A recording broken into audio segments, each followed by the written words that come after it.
Bonjour tout le monde, aujourd'hui on se retrouve à Limassol et ce que j'aime bien faire quand j'arrive dans un pays, c'est 1. Essayer de trouver les transports en commun et 2. Me rendre vers les musées de la ville et c'est ce qu'on va faire ensemble maintenant.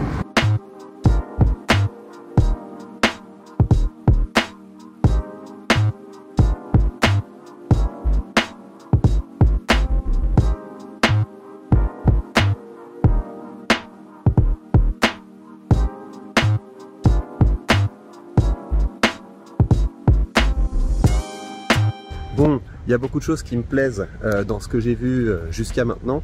C'est que vous avez le côté européen. Pour moi, le côté européen, c'est que c'est possible de se balader si vous n'avez pas de voiture. Il y a des pays où c'est impossible, il faut complètement oublier, il n'y a pas de trottoir, c'est vraiment la jungle si vous êtes à pied. Là, il y a des endroits pour se balader, il y a du transport en commun, donc ça j'aime bien.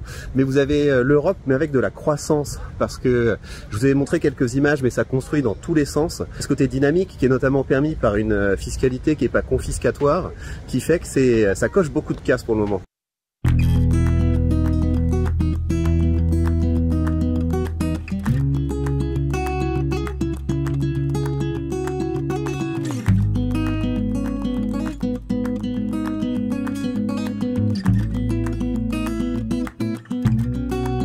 J'aime beaucoup l'ambiance des ports et ça me rappelle des souvenirs.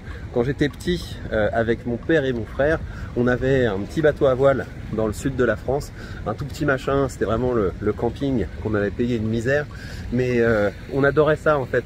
On partait tous les trois, on faisait des courses et on faisait du cabotage, on partait de Port-Grimaud. Port-Grimaud, c'est dans le fond du golfe de Saint-Tropez. Et puis, on allait parfois vers Cannes, vers Nice, jusqu'en Italie.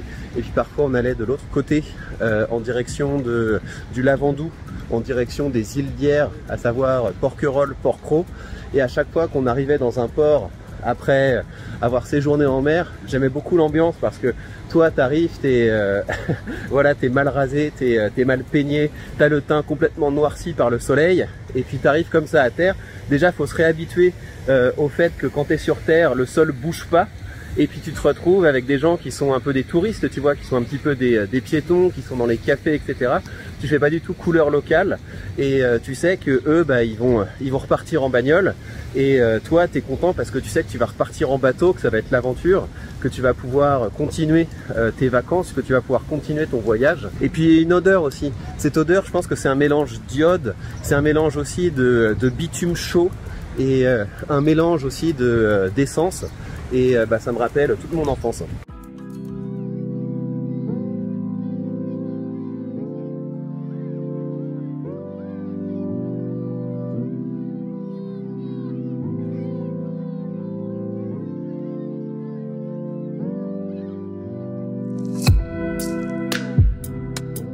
Je voudrais prendre le temps de vous expliquer pourquoi je fais ce genre de vidéo, ces vlogs de voyage où je circule.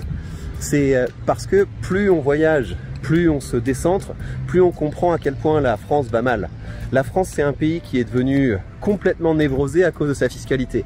Et je reviens souvent à ça, mais je pense que c'est vraiment le problème principal de la France. Et c'est assez simple en fait, si tu veux voir pourquoi la France a une situation exceptionnelle sur certains endroits, à savoir une croissance complètement ramollie, à savoir une dette publique qui explose, à savoir des services publics qui se délitent, à savoir un niveau de bazar, de violence qui grandit de plus en plus.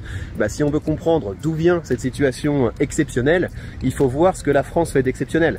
Et ce que la France fait d'exceptionnel, c'est qu'elle taxe les créateurs de valeur, elle taxe les piliers de la société à des niveaux qui sont absolument confiscatoires. Et on se retrouve donc dans cette situation qui est pas saine, où vous avez les gens qui font tourner le pays, qui se font éclater d'impôts, qui se font régulièrement insulter par des parasites qui vivent à leur crochet. Mais comme les parasites sont absolument incapables de créer de la valeur et qu'ils voient également leur niveau de vie se ratatiner, ils se disent oui, mais la seule chance pour que mon niveau de vie s'améliore, c'est qu'on taxe encore plus les riches. Et vous avez donc des candidats populistes qui débarquent et qui vous disent oui, on va prendre plus d'argent dans les poches des riches, etc. Et ces gens ne réalisent pas que si on veut vraiment augmenter notre richesse nationale, il faut de la croissance. Et le drame, c'est qu'on ne peut pas avoir de la croissance dans un pays où on écrase les gens qui cherchent à réussir, les gens qui cherchent à créer de la valeur.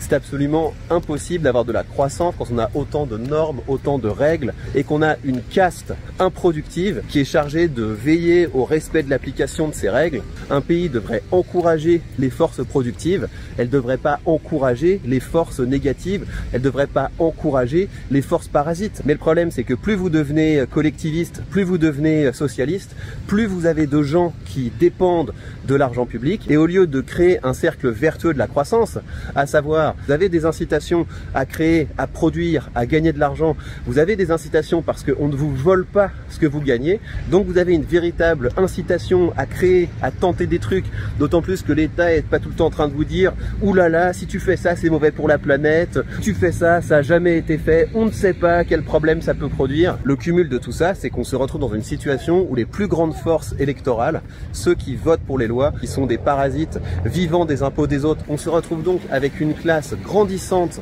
de gens qui n'ont absolument aucune incitation à travailler. Par contre, ils ont tout intérêt à se liguer pour voter, pour prélever encore plus d'argent aux quelques personnes qui bossent encore en France, aux quelques personnes qui créent encore de la richesse en France. On a donc créé un cercle vicieux qui nourrit la dette, qui nourrit l'assistanat, qui nous mène à un pays sans croissance, et les pays sans croissance ont vocation à devenir esclaves des pays où on se bouge, des pays qui ne sont pas collectivistes. Et vous savez, tout ça, je pourrais m'en foutre. Je pourrais me dire, bon bah voilà, c'est pas mon combat, je me casse en fait. Mais moi j'aime la France, et parce que j'aime la France, je trouve que la France ne mérite pas d'être de gauche. La France ne mérite pas d'être collectiviste. La France ne mérite pas d'être esclave de puissances qui ont compris que si on voulait être fort, on arrête de voler, on arrête de confisquer l'argent des forces vives du pays. Je ne veux pas que mon pays se tiers-mondise, et c'est pour ça que je fais ces vidéos. La situation actuelle n'est pas acceptable. La France est un pays magnifique, on a la mer, on a l'océan, on a les montagnes, on a un patrimoine culturel, historique, architectural absolument magnifique. On a absolument tout ce qu'il faut pour rayonner, mais pour ça, il faut qu'on vire notre classe dirigeante collectiviste et il faut qu'on remette les parasites au travail. Donc fini les aides sociales, fini la retraite par répartition, fini les salaires sans travailler, et bonjour les entrepreneurs, bonjour les audacieux, bonjour les investisseurs, bonjour ceux qui se battent pour la croissance. Et j'aimerais vraiment que vous m'entendiez sur ce point.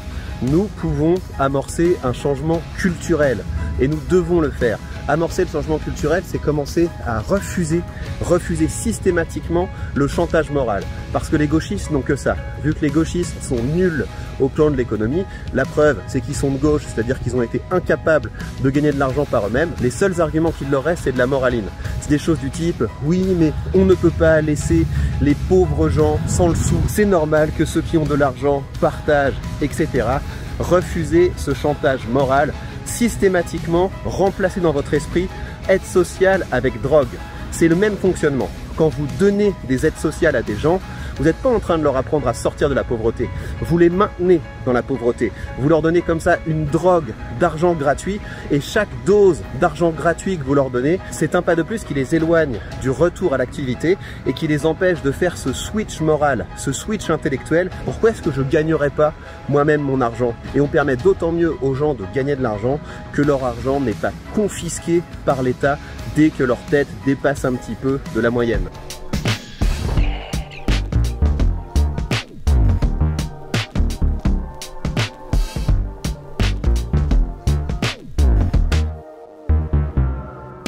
Et puis pour votre autodéfense intellectuelle, rappelez-vous toujours que quand un collectiviste vous parle de générosité, il est toujours généreux avec l'argent des autres. Pourquoi? Parce que sa mentalité ne lui permet pas de gagner d'argent. Donc remettez la situation telle qu'elle est. Vous n'êtes pas face à quelqu'un qui a plus d'éthique que vous, face à quelqu'un qui a plus de morale que vous. Vous êtes face à un voleur qui est en train de faire une tentative de racket. Sur ce les amis, je vous rappelle que la première étape pour sortir du gauchisme mental, c'est de commencer à investir. Chaque dividende que vous recevez est un clou planté dans le cercueil du communisme. Investissez, poussez vos proches à commencer à investir, vous leur ferez du bien financièrement et vous leur permettrez d'entrer dans le vrai monde, d'entrer dans la vraie vie des créateurs de valeur. Et avec le lien que vous avez sous cette vidéo, eh bien vous pourrez commencer à investir, d'autant mieux que grâce à mon lien affilié, vos frais de courtage vous seront remboursés à hauteur de 100 €. Prenez bien soin de vous et battez-vous pour votre liberté.